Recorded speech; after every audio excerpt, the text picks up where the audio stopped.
Commission. It is one of his first executive orders. Governor Youngkin is requesting both agencies be reviewed because he says they are underperforming. News 3 reporter Brendan Ponton has been looking into these cases and the orders all week long. And he joins us now with a look at what it could mean for you. Brendan? Well, the governor has created a new position called the Chief Transformation Officer, and the first order of business is reviewing the VEC and DMV. Whether it be long lines outside of DMV offices in Virginia, I get in and I say, oh my God, or long waits to hear back from the Virginia Employment Commission. What's going on? There's no answers. Both the VEC and DMV have been the sources of frustration for many during the pandemic. And now Governor Youngkin has signed an executive order requesting the newly created Chief Transformation Officer review the operations of the agencies. We will make government more responsive, more efficient, and more transparent. And we'll start by fixing the Department of Motor Vehicles and the Virginia Employment Commission. Executive Order number 5 says both have, quote, fallen short of performing at the high standards set by our citizens. News 3 has reported on issues at the VEC throughout the pandemic, including recently when a Hampton man named Derek Williamson told us he was having trouble filing partial unemployment claims.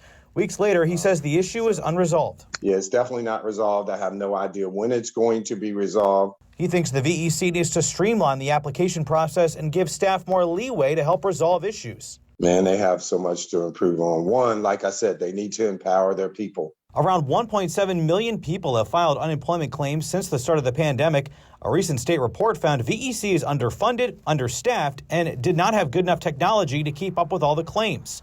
Fraud has also been an issue. The same report found more than $90 million in fraudulent claims were paid out in 2020 and the beginning of 2021. I mean, we're looking at a total of $13,000. Cheryl Little says someone stole her identity and made unemployment claims in her name. She says she notified VEC about the issue, but did not get an answer until News 3 began investigating her case. She thinks VEC can do better. Better communication via telephone, via email, via text, somehow.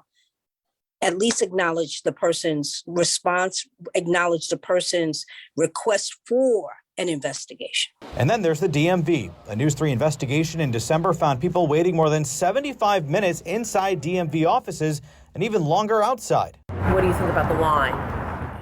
crazy.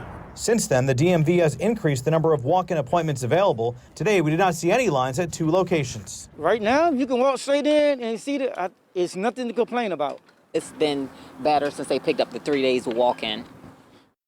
Now, today I reached out to both the DMV and VEC to see what they think about the Youngkin administration reviewing them. VEC did not respond, but the DMV said they welcome the review. And if you want to weigh in your thoughts on this executive order, you can right now on the News 3 Facebook page. I'm Brendan Ponton, News 3.